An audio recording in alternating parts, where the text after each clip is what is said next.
Hi everyone, welcome back to my channel. તો friends, તમે બધા કેમ છો? મને કમેન્ટ કરીને અવશ્યથી કહેજો. તો અહીં ફ્રેન્ડ્સ, મેં ડુંગળી લઈ લીધી હતી અને ડુંગળીને આ શેપમાં સુધારી લીધી છે. ત્યાર પછી તેને પાણીમાં સરસ ધોઈ લીધી છે અને ત્યાર પછી એક અહીં વાટકીમાં મેં થોડો મેગી મસાલા લઈ લીધો છે અને ત્યાર પછી થોડું લાલ મરચું તેમાં એડ કર્યું છે અને ત્યાર પછી થોડું ધાણા જીરું એડ કર્યું છે અને થોડું ચાટ મસાલો ઉમેરી લીધો છે અને ત્યાર પછી આ બધા જ મસાલાને મેં બરાબર મિક્સ કરી લીધા છે અને હવે થોડું જ મેં તેમાં મીઠું એડ કર્યું છે. આપણે ચાટ મસાલો એડ કરીએ છીએ એટલે મીઠું માપસર જ ઉમેરવાનું છે. તો ફ્રેન્ડ્સ, હવે આપણો મસાલો રેડી થઈ ગયો છે. તો એમાં મેં 2 ચમચી જેટલો ચણાનો લોટ ઉમેરી લીધો છે અને ચણાના લોટને પણ આ મસાલા સાથે બરાબર મિક્સ કરી લેવાનો છે અને ત્યાર પછી આપણો ચણાનો લોટ બરાબર મિક્સ થઈ જાય એટલે આપણે જે ડુંગળીને રાખી હતી તે ડુંગળીમાંથી બધું જ પાણી પહેલાં નિતારી લેવાનું છે અને બધું જ પાણી નિતારી લીધા પછી તેને આ રીતે તે મસાલા સાથે મિક્સ કરી લેવાની છે. વિડીયોમાં ફ્રેન્ડ્સ તમે જુઓ છો તે જ રીતે આપણે ડુંગળીમાંથી બધું જ પાણી નિતારી લેવાનું છે અને ત્યાર પછી મસાલાને ડુંગળી સાથે મિક્સ કરી લેવાનું છે અને મસાલો આપણે ડુંગળીમાં બરાબર મિક્સ થઈ જાય ત્યાં સુધી તેને હલાયા કરવાનું છે અને ત્યાર પછી મસાલો મિક્સ થઈ જાય એટલે થોડી કોથમીર તેમાં ઉમેરી લેવાની છે.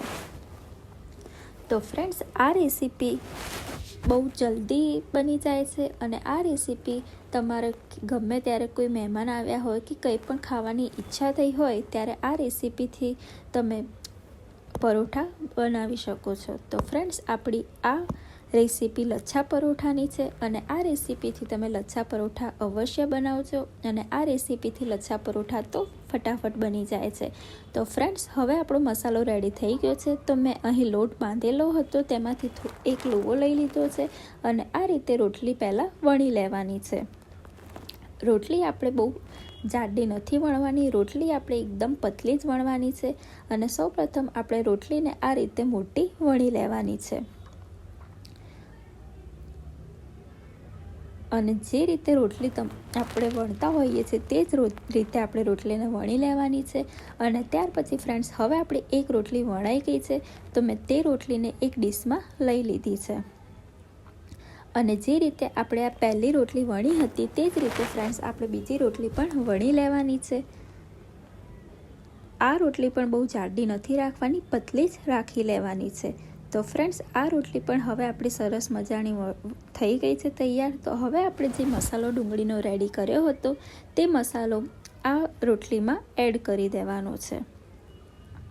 મસાલો આપણે વધારે જ એડ કરવાનો છે જેથી કરી આપણા પરોઠા એકદમ સ્વાદિષ્ટ બને અને મસાલાવાળા બને. તો આ રીતે આપણે મસાલો લઈ લેવાનો છે અને મસાલાને આ રીતે વચ્ચે એડ કરી દેવાનો છે અને ત્યાર પછી ચમચીથી ચારે બાજુ તેને પાથરી લેવાનો છે. તો ફ્રેન્ડ્સ, વિડીયોમાં તમે જુઓ છો તે જ રીતે આપણે ડુંગળીને આ રીતે રોટલીમાં એડ કરી દેવાની છે અને ત્યાર પછી આ રીતે ચારે બાજુ તેને પાથરી લેવાની છે. તો હવે આપણી ડુંગળી પણ સરસ મજાની રોટલીમાં મિક્સ થઈ ગઈ છે. તો હવે આપણે જે બીજી વધારાની રોટલી બનાવી હતી તેને આની ઉપર લઈ લેવાની છે. તો ફ્રેન્ડ્સ, આ રીતે લચ્છા પરોઠા સરસ બને છે અને એકદમ ક્રિસ્પી બને છે. તો ફ્રેન્ડ્સ, આ રીતે બીજી રોટલીને આપણે ઉપર રાખી દેવાની છે. હવે તે રોટલીને પણ બીજી જે રોટલી હતી મસાલાવાળી તેની સાથે જોઈન્ટ કરી દેવાની છે એટલે કે ચારે બાજુથી આ રીતે આપણે બંને રોટલીને જોઈન્ટ કરી દેવાની છે. તો ફ્રેન્ડ્સ, હવે આપણી રોટલી પણ જોઈન્ટ થઈ ગઈ છે. તો આ રીતે આપણે હવે રોટલીને કટ કરી દેવાની છે. 3 શેપમાં આપણે રોટલીને કટ કરી દેવાની છે. વિડીયોમાં તમે જુઓ છો તે જ રીતે ફ્રેન્ડ્સ આપણે પરોઠાને વણવાના છે. આ રીતે પરોઠા વણવાથી આપણો મસાલો પણ પરોઠામાં ચારે બાજુ પથરાઈ જાય છે અને પરોઠા ખાવામાં ખૂબ જ સરસ લાગે છે.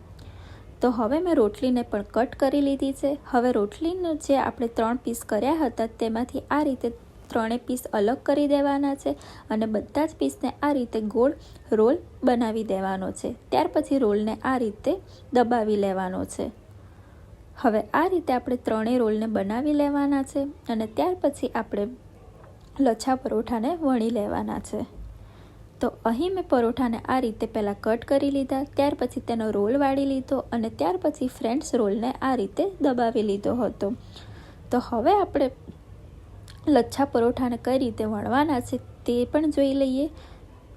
તો ફ્રેન્ડ્સ આ રીતે મેં બધા જ પરોઠાને પહેલાં કટ કરી દીધા, ત્યાર પછી રોલ વાળી દીધો અને હવે તેને મેં એક પ્લેટમાં લઈ લીધા હતા.